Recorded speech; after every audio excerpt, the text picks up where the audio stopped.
Hello, hello. Sorry about the delay. No, you're all good.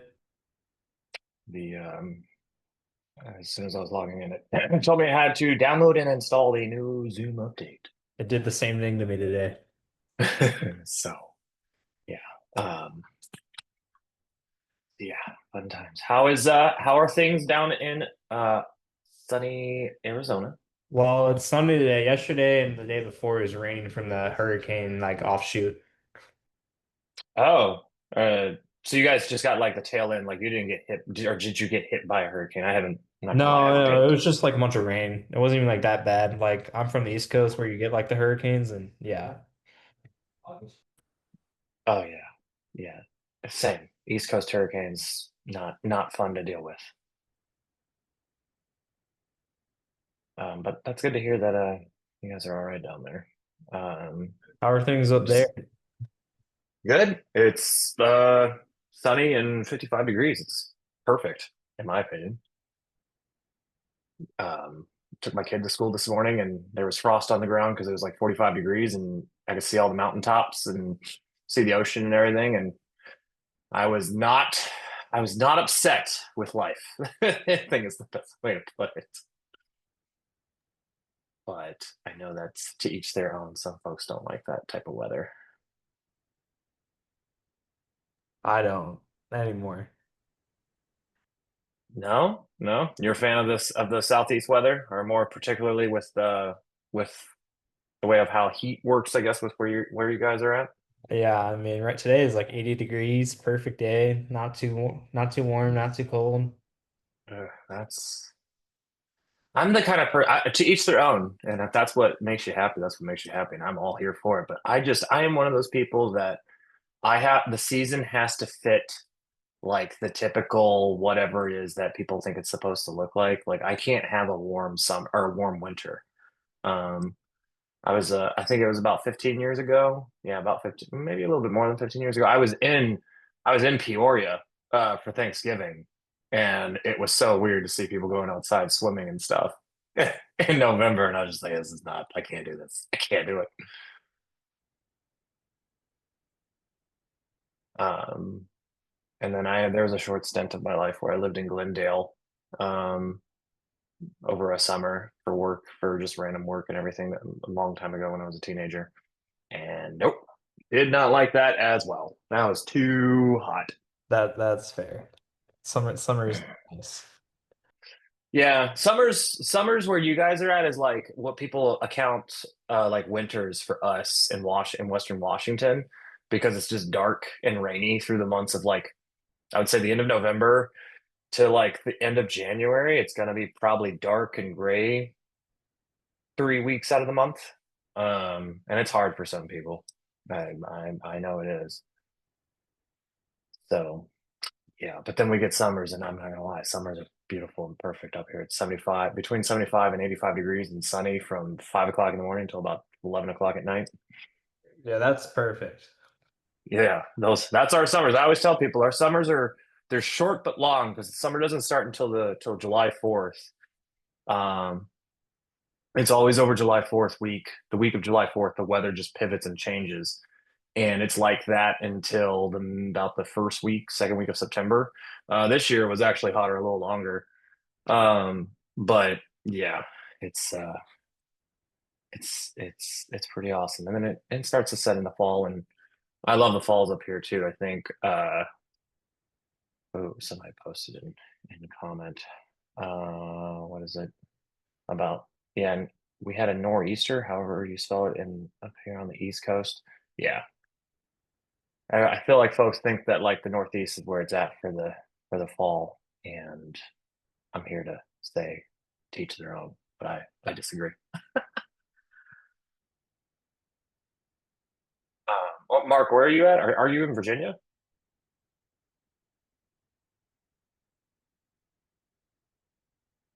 Yeah, you guys get everything. Yep. Uh, are you in like are you in like the military area, like the Norfolk Fort area? Lee Oh, okay. Yep. or Fort Lee, I'm not too sure where you are. Yeah. Yeah. No, I mean, I'm familiar. I grew up in the like in Greensboro, North Carolina, so not too far away from the Virginia line, and spent a lot of time up in Virginia, so very familiar. Hampton Newt, yep, very Yeah, familiar. very. I also worked for NASA for a year and a half and spent quite a bit up at over Wallops, what was it, Wallops Island or whatever it That's is. it's well, so Yeah, so I spent quite a bit of time over there, um, doing stuff with the satellite systems. Oh, Langley, yep. Also had to, I forget the base, but I had to spend some time out in West Virginia, um, doing stuff out there as well. I also had to do quite a bit of stuff down at JBL. If you guys want to, I will give you guys an unsolicited funny thing. Um, so I worked remote for NASA here in Washington. Um, like I just got a government computer and they gave me, I had to get a cat card and everything and just worked from my house, but I had to travel quite a bit, which is fine. Came with the job. I understood that I'd always wanted to work for NASA since I was a kid. So like it was a dream come true. And I didn't mind having to travel about once a month. What they didn't put in the fine print of my contract, because I was a contractor, I wasn't a government employee, um, is I would have to travel to JBL when I would need to access a secure network. Even though I live pretty close to a couple naval bases. Like I actually am like 10 minutes away from one that I would have access to. I could get onto if I needed to. That has secure terminals and skiffs and uh, and I kid you not, about once a month. It happened. Yeah, it happened once a month for the year and a half I was on that contract. I would have to go down to SeaTac, so Seattle Tacoma Airport, drive down there, get on an airplane, and I typically would get an early flight, so somewhere between 6 o'clock and 8 o'clock, and fly down to LAX. That's about an hour and 45-minute flight. Get into LAX and go over across the street to the rental car place. Go get my rental car and be on the road. Usually I would be on the road by like 9 o'clock to go up to Pasadena, get to JBL by 10 o'clock, and I would be at JBL until about 4, having to do things again in like a skiff in a secured facility, right? And then I would leave and go back to LAX, drop off my rental car, and get back on an airplane and be back home, like at my house, by like 8 o'clock. And that happened at least once a month, if not more. at least you got the airline miles. Jason, you point out a very good point. It's one of the silliest things that I've ever experienced, having to do random day flights to a place at least once or twice, if not some. I think there was one time where it like happened once a week for like 2 months straight.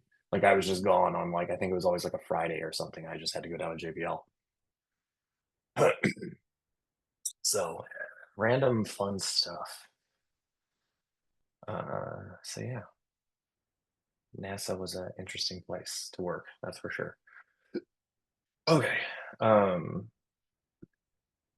have so today is a little different. Um, we're going to be talking more about pen testing that has it correlates with your your packet sniffing script assignment this week. Sorry, it took a minute for my brain to step through those words. Um, and the big reason why we're going to be talking about pen testing instead of just packet sniffing is because of what it pertains to packet sniffing, right? Or I'm sorry, packet, how they overlap, right? And a lot of this is kind of to also share some of the insight to cyber operations and all that good stuff and how that works. And that's kind of like where we're going to be at today and starting to pivot a little bit throughout the course of this, throughout the course for the rest of the semester. And for those of you that know, for those of you in class right now, if you want to ask while we're here, can. If you're watching this post lecture, feel free to email me. But I am an offensive security engineer, which is just a fancy title for pen testing or pen tester, right? And I've been doing that for about the past decade. So if you have any questions or anything, feel free to hit me up. It is an interesting, fun field to be in. And honestly, right now, it's definitely one of those ones that is not going to get hit by AI. If anything, AI is just making pen testers more proficient at their jobs.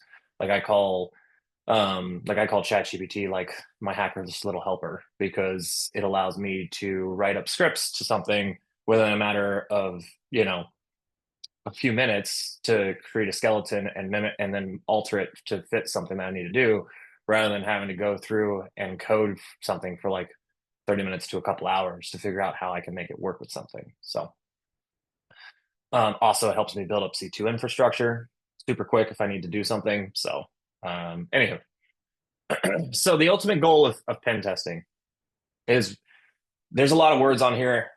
Feel free to read what it's on the screen.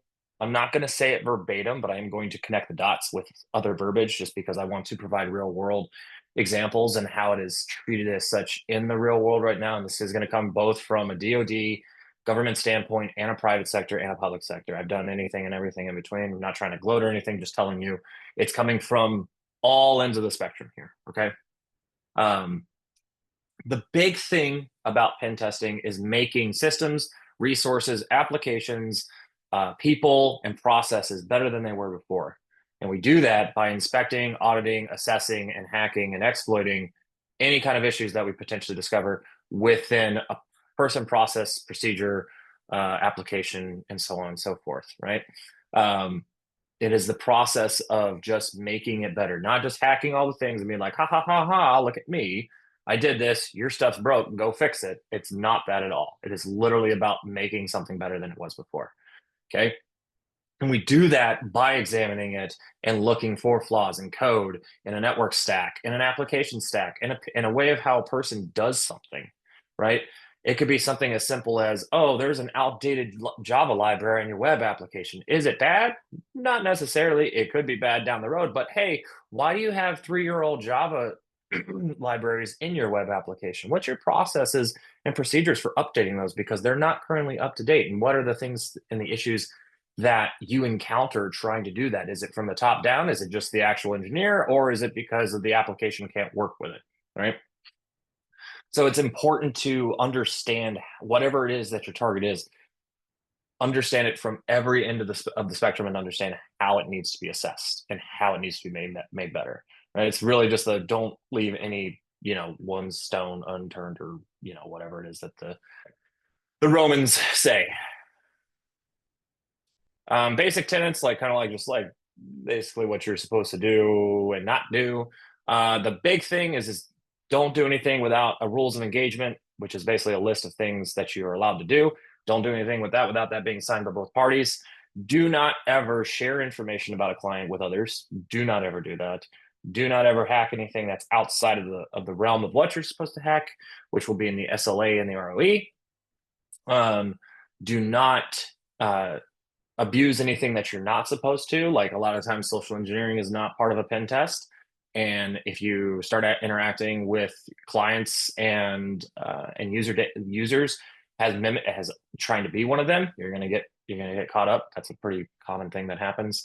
Or I'm sorry, a common thing that you need to know because you're not supposed to do it. Sorry.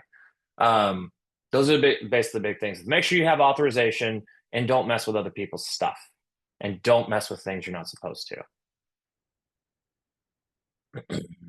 What are the key elements of hacking and penetration testing? This says people, tools, process, and strategy. What I can tell you is that it's definitely about people. It's definitely about processes. Technology is what I would say more than tools because the tools help build and maintain that technology, especially as we're entering the AI era. As big and scary as it is, I'm telling you right now, it's not going to take your jobs. It just makes your job more proficient and makes you be able to do the job of more people at one time. That's all it is. It's not the sky's not falling. It's just it's definitely part of your tool stack though now, because it's literally something that helps build applications within a matter of minutes. And then strategy, right? How are you doing this? What are you doing? And what's the end goal of it?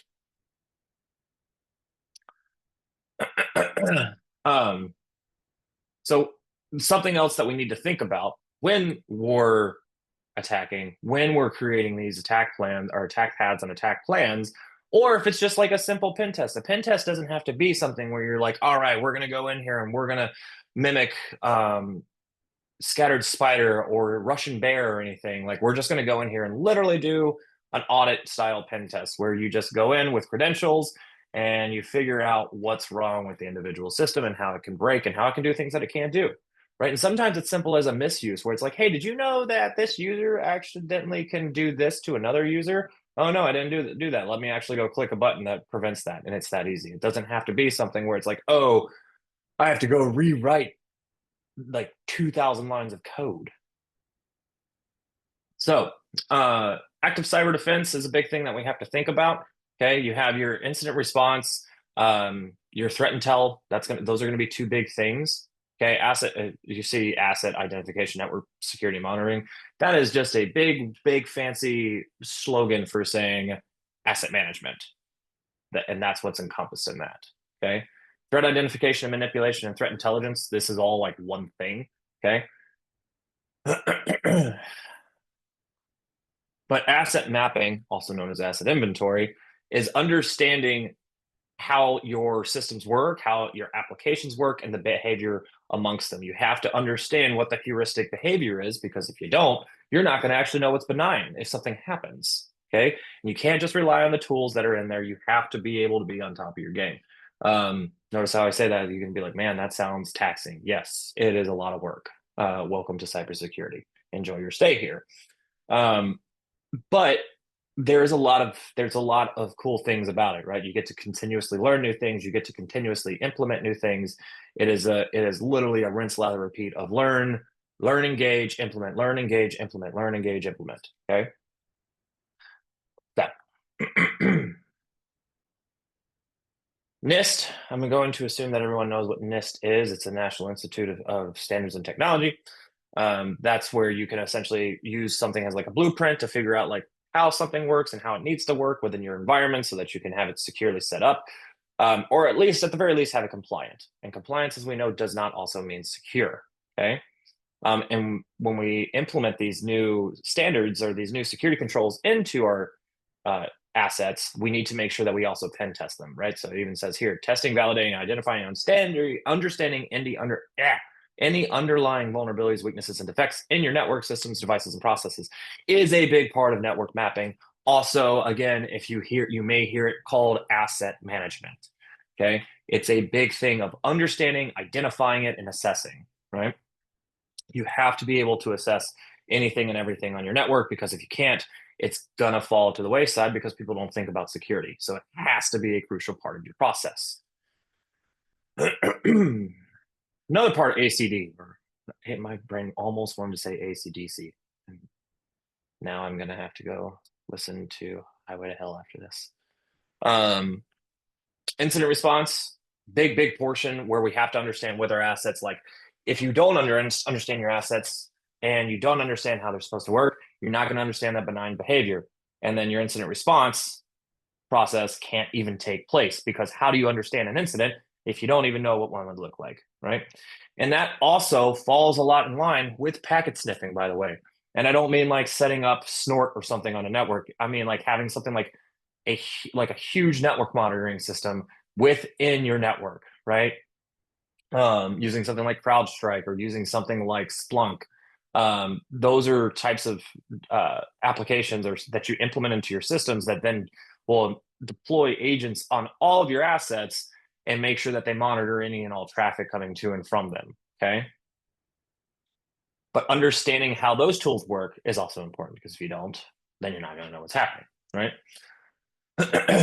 And in doing so, you need to be obviously you need to know how to detect, but contaminate and eradicate is also a big portion, because you have to understand, okay, we've detected it, we understand something that's going on. Now we need to segregate it and isolate it off of the network, and then we need to eradicate it. We need to wipe it completely, make sure that any and all evidence of whatever is happening with that issue is not calling back outside the network, and then you need to recover. So basically making sure that anything that was lost is put back on the network or somehow can be put back on the network in a certain way. And then post responses like lessons learned, and you're sitting at a table with a bunch of people. When you want to identify, and again, this is going to come, some of this will be a little bit of overlap, but with identification and manipulation, you really want to understand the things that are hitting your network, because what you're going to do is you're going to have an intelligence portion of your department, right? It's going to usually the intel team is going to be, anywhere from hopefully like 2 to 10 people, depending on the size of your company. But the big thing is them being able to understand it and then relay it to your adversarial team. And a lot of times I'm seeing it a lot now in companies where they actually combined intel and adversarial operations together. That's becoming a common thing because they help each other so much by feeding information that they identify. Because a hacker or an adversarial engineer may be able to find something and be like, hey, there's like, this whatever vulnerability that we found on an edge device being something outside the perimeter of the network or on the perimeter of the network. Um, and we need to know if there's like anything hitting it. And threat intel will be like, oh my goodness, we didn't even realize that was there. And they'll go and they'll understand and identify anything with that's happening to it. And in this case, let's say that a known threat actor, they discovered they're making some traffic and some way on that device. The threat intel team can then say, okay, cool, we're going to give you a list of TTPs, tactics, techniques, and procedures that they're using, and understand the characteristics of how they're doing it, and give all this information to you. And the adversarial team is going to take all of that and be like, okay, cool, bet we're going to take this information and we're actually going to start simulating attacks similar to this against other known devices in our network that may be susceptible to the same issues. And while we do that, can you fix this? Okay. It's a pretty common thing. And then consumption, right? Does the threat impact our environment? Yes, yes, and if how, or I'm sorry, if yes, how? And what do you need to make changes to? Again, kind of like in the spiel that I just gave you, which may or may not be something that I have recently, in the past couple of years, actively had to be doing. As an adversarial or an offensive security engineer myself, this is the big thing. And there's again the learn, engage, repeat. Learn, engage, repeat. Okay.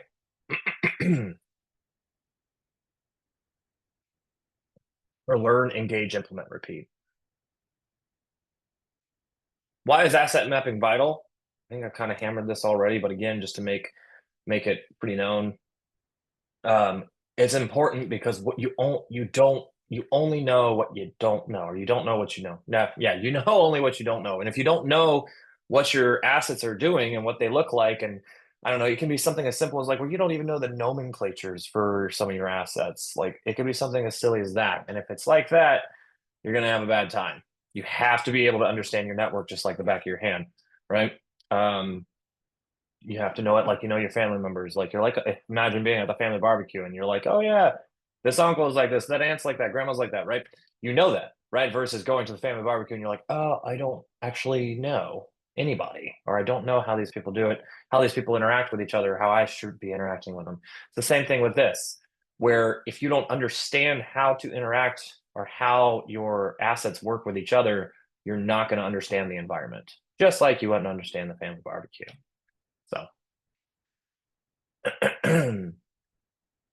so in the sense of how we do things, the process of defense, because we can use offense techniques to make a better defense, kind of like football, right? When they say, better defenses make or great defenses make better offenses, and great offenses make better defenses.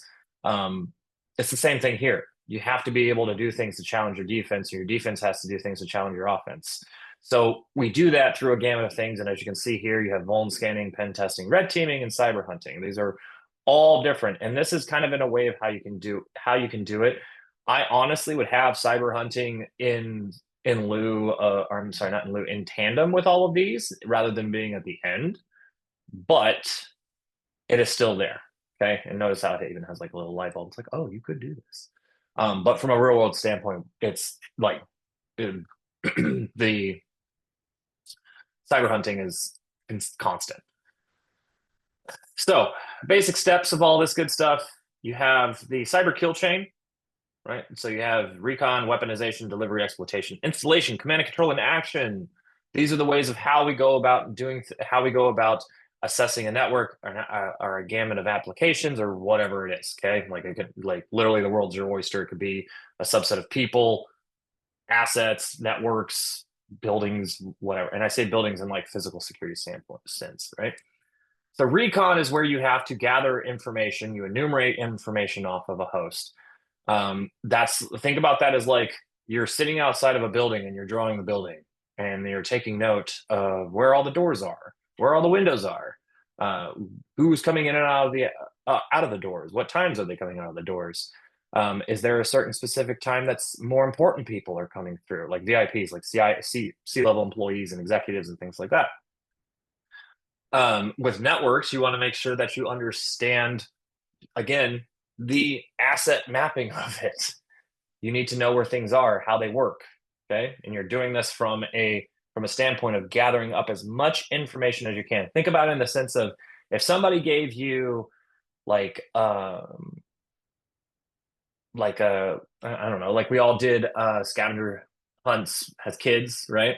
And you get a list of things to go find, and you come back when you after you found them. That's the same. It's just literally the same principle. Think about it in the sense of being given a list of things that like you make an objective, and then you fit a list of recon techniques to fit that objective, and you need to go check them off one by one, saying, okay, well, I need to gather this information, this information, and this information, and not report back until I get it. That's what recon is, because all of these steps, these basic steps that it lists out here, have to fit an objective. Weaponization is where you take all the information that you've gained and you create an exploit out of it, right? So, like, let's say you're looking at a web application and you discover that there's a parameter that's vulnerable to code execution or remote code execution. You're like, oh, hey, what's up? I can actually get into the system potentially. And I need to write a quick Python script that'll allow me to inject malicious code into that and call back to me. So you're going to create the exploit and the infrastructure that you need for it to call back. You're not actually delivering it, because look at that. That's the next one right down there. But what you are doing is you are creating it, right? You're just creating it. That's it. Because you have to there might be different ways to deliver it to meet your objective. Someone might say, hey, I don't want you to hit the web application directly. I want you to create this exploit, and then let's see if we can actually do something from another vulnerable web server that we can somehow do a server side request forgery that will send it to that. That way it doesn't come back to us. Or maybe we want to do a phishing campaign and find ways to inject that code into something where someone clicks on a link, right? There's a gamut of ways of how you could do it. But the point is that you're creating an exploit to fit your objective. Delivery, again, like I just said, how are you going to deliver it? I just kind of ran through all that, so I'm not going to repeat all this, but that's the big portion, is like, how are you going to do it, and then do it. Okay, so deliver it. So let's say we're just going to hit, in this scenario, we're going to hit the web application directly. So exploitation is where, after delivering it, now we hit exploitation, where it exploits that parameter that's vulnerable and makes a callback to your system, right? To the infrastructure that you set up so that you can do whatever it is that you need to do. Okay.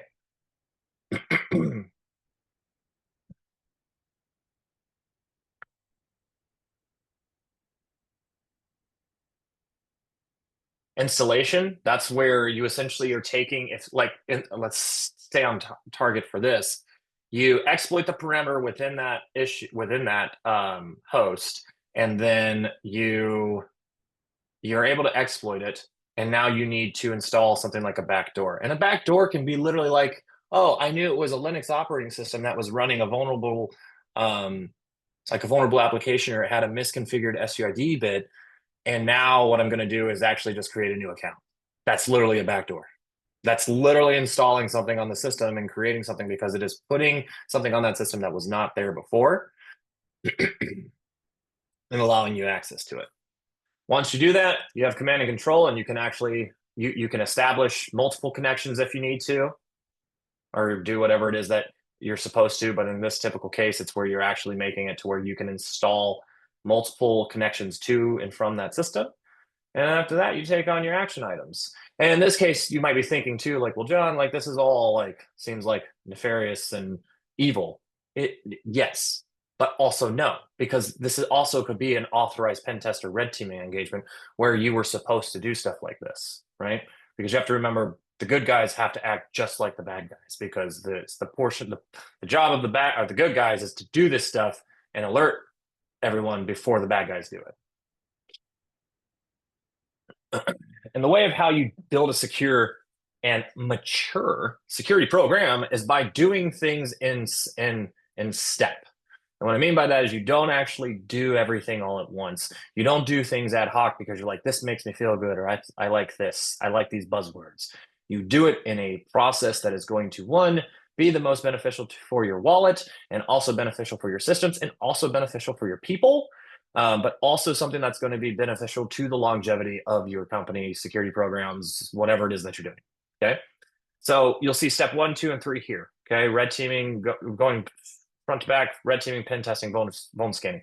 Vuln scanning is important because you're going to be doing that regularly, if not daily. If you work for those of you that are working now, and if you work for a medium to large size company, you should be doing daily vulnerability scanning. If you have more than 1,000 employees, I would say more than a few hundred employees, you should be doing daily vuln scanning and have a team that looks at those vuln scans. Because all that does is it gives you, it's essentially free asset mapping, but it also lets you know like what's going on within your network. Okay. Um, Pen testing is what you do after you're like, all right, I've secured a bunch of stuff. We need to make sure, like, we need to extend our capabilities and make sure that hackers can't get in. So you're going to run a pen test.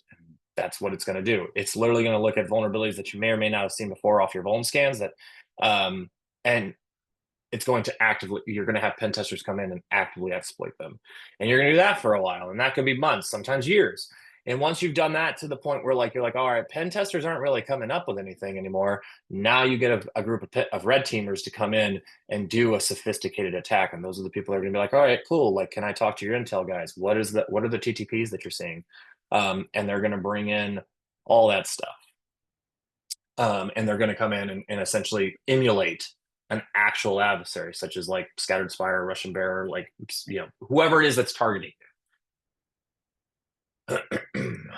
Let's see. Again, here's the kill chain and all this good stuff. We literally just talked about this. The proof of a pen tester, like I just said, like you're talking to one. So if you have any questions, feel free to. A few of you have actually reached out to me this week about it because of the lecture material. But the job of a pen tester, ethical hacker, whatever you want to call us, is just to make things better than they were before. It's literally the job. It's to help people make things better. That's literally all it is. Says it's much more sophisticated in knowledge and process, possesses specific skills learned throughout practice. 100%. I wouldn't say sophisticated, but sophisticated is not a term I would coin the group of people that I associate with in this field. But the one thing I will say is that pen testers tend to be a jack of all trades, master of none. We have to know a little bit about everything, and we have to consistently learn new things because you get something in front of you that you don't understand. You don't get to be like, I don't know this. Nope, you have to go learn. And a lot of I cannot probably 80% of my job is trial by fire, like just getting thrown into the fire, learning what has them going, but understanding my methodology and my processes and applying those to something that I'm learning. I'm sorry, something that I'm actively engaging in, but also having to learn. So.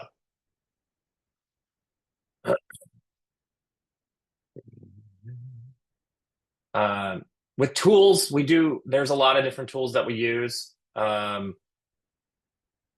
could go on for days about the tools that we use and how we do it. You're gonna use a different tool for assessing web applications. You're gonna use different tools for assessing networks. You're gonna use different tools for assessing devices, mobile devices, anything like that.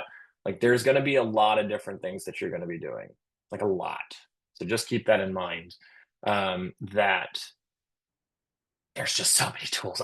Yeah, we could talk about this all day, but you need to make sure. I will say, if this is a field that you want to get into, it is definitely behoove you to look into tool, like just going on GitHub and like literally Google like network pen testing tools, GitHub, and you'll get a lot of results for repos to network tools in GitHub.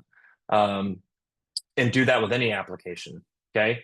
I can tell you right now, as someone who actively, pen tests, the top 5 tools I use, I always use Burp Suite, which is a web application tool. It's a proxy and a vulnerability scanner. So I use that daily. I use Nuclei, which is a vulnerability scanner. It's a command line vulnerability scanner that you can use against anything. So I use that daily, and that's an open source tool that is heavily maintained by the community. I also use Metasploit. I'm sure you guys have worked with that quite a bit, especially if you've taken 480. I use Metasploit quite a bit just because it's a tool that has a lot of resources in it. It's not like it's not like I'm like, okay, cool, I'm going to go launch exploits everywhere, but it has a lot of scanners in it. And then there are also exploits in it that may fit the need for what I'm trying to do. So yeah, Nuclei, Burp Suite, Metasploit, and then honestly, curl and nmap, which those are just scanning tool. Well, curl is a network tool, but those are going to be the things that I use. So it's really about understanding the environments more than anything. All right. Oh yeah, and then Kali Linux. So with operating systems, and I was actually mentioning this to my pen testing class yesterday, is because someone was asking about Kali Linux. And Kali Linux, while it's a great operating system, is not the end all be all of pen testing. You need to pen test a network. If you're pen testing a network that's like 90% Windows machines, you need to have a Windows machine because they will interact naturally with the other Windows machines, right? You can put I highly recommend putting VMs on there, like having vSphere or VirtualBox and using VMs to interact with other machines. But it's good to have a system. I'm sorry, to have a host that can mimic itself within the environment. So in that case, like if it's something that's heavily a heavy Windows environment, make sure that you're using a Windows machine.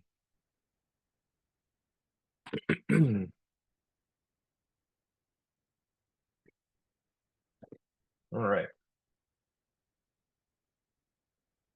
Do.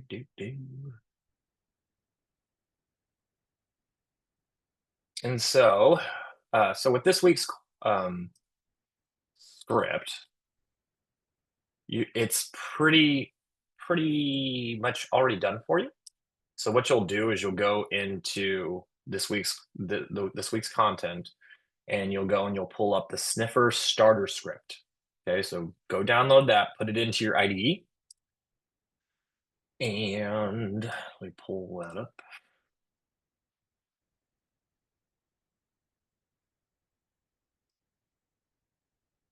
So you're gonna have everything here, right? All the good stuff. It's already there for you. Like it's already there. What you need to do is you will need to create a dictionary entry for each unique packet that's being observed. Give it a source IP and a destination IP and a protocol. Okay, and make sure that you can keep track of everything. So it's nothing, I don't want to say it's like it's not complicated or anything, but it's not. You're gonna write probably like, I don't know, maybe 10 lines of code.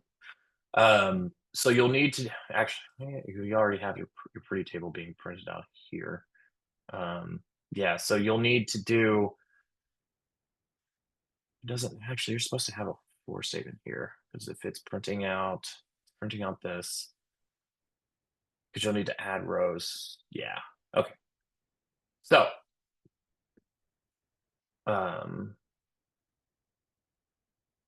when you're looking at this, right? You're going to, let's see, you're right here, right? I'm trying to see. So you have your source IP, your destination IP, and your protocol. So those are already made out for you. Now you need to make sure that it's essentially just going through, it's iterating through them. Okay, like that's literally it. So what we will do here, I'll leave it this on top for you.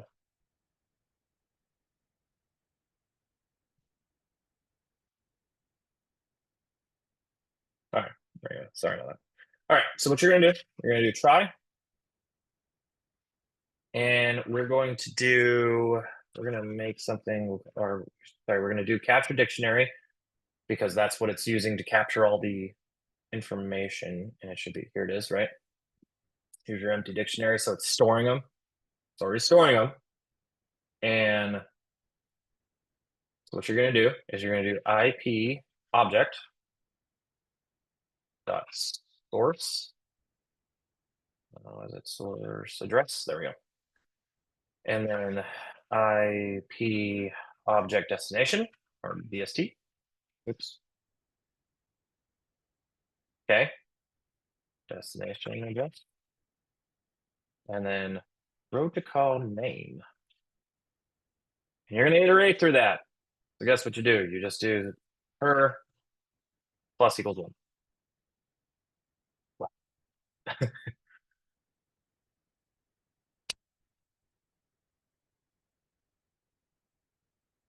And then, sorry, you'll do capture.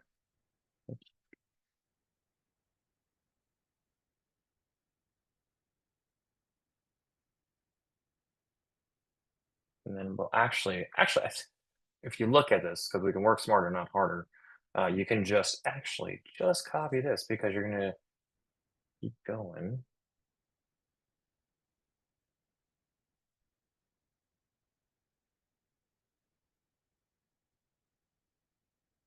Make sure, and that's going to equal 1. Or I'm sorry, equal occur, right? And so it's gonna keep going. So essentially, what you're doing is you're trying and you're going through all of this. Okay. Oh wait, there you go. Sorry, I didn't assign that as a variable. And then, so it's going to keep doing that and going through it. Okay. And then once it's done, you're going to have to do an accept.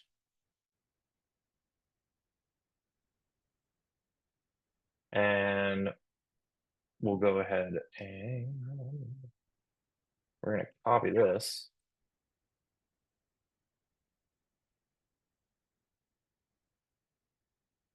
Equals 1. And so that'll stop. Okay. And then it's going to print it out. Just like here. The one thing though that you're going to need to do is you're going to need to create some values. So we'll do for key and value and capture. Why is it not? Sorry. Is it not going to for key? Whatever. Value and capture. I'll just do that. Auto populating. We want to make sure we have items going through. We need to make sure that we're printing that out. So we'll do like table add row. Table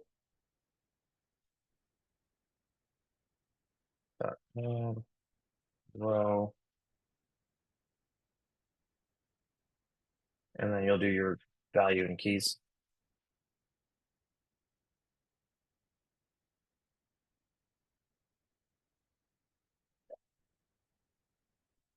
So you do key, key, and then you'll do key 1, or it's key 0, 1, and 2. Right, because you're passing through your source destination protocol.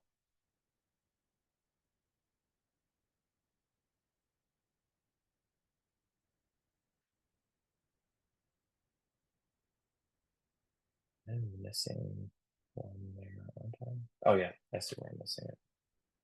Or I'm not missing it, that was there. Okay. And then that should be able to print that out, and you'll have your socket already set, and you should be familiar with that just from your assignment last week from setting up your own server. but that's going to be really it.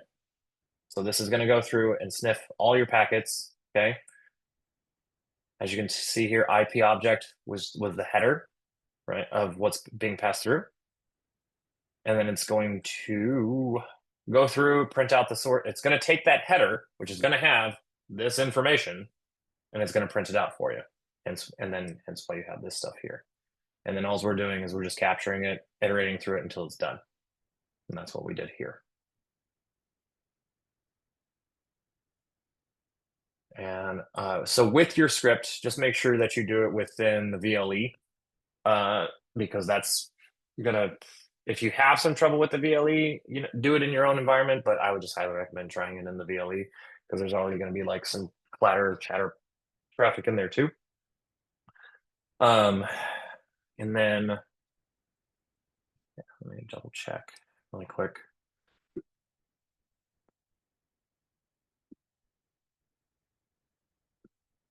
Yeah. So, and for network traffic, so part of the assignment too, this is what I meant to mention, is part of the assignment has you you need to create some of your own traffic. So just like literally launch Wireshark, just browse the internet for like 5 minutes, and if not less, and then just store that into a PCAP file, and you'll be able to ingest it.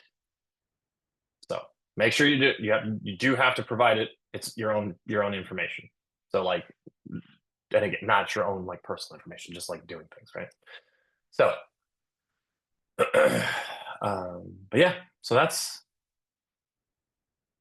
it for today. If for those of you here, or if you're watching this, I'll make sure to put out an announcement on Monday. I'm actually going to be out next week. I'll be out of my office from I think it's Sunday through Thursday. I'll have limited access to my computer and everything. I have to go get some oral surgery done at the beginning of the week, so I'm not going to be able to really talk. And I'm going to be on just meds for the week, so I'm going to be on bed rest and just basically not existing for a few days. So if you do have anything, I will have my phone on me. It'll just be limited. But if anything comes up, just let me know. But there's a lecture for next week already uploaded, so you'll be good to go. But yeah, if you have questions or anything, just hit me up. Other than that, that's all I have for the folks in class right now. Do you have any questions?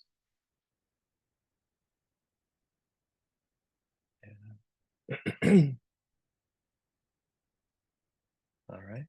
Well, with that, happy Tuesday to you guys. To everyone in Arizona, enjoy your fall weather. To everyone who's not in Arizona, enjoy the weather wherever you're at, whether it be the Northeast, Pacific Northwest, or the Southeast, or wherever, or the West Coast, East Coast, North, Midwest, anywhere.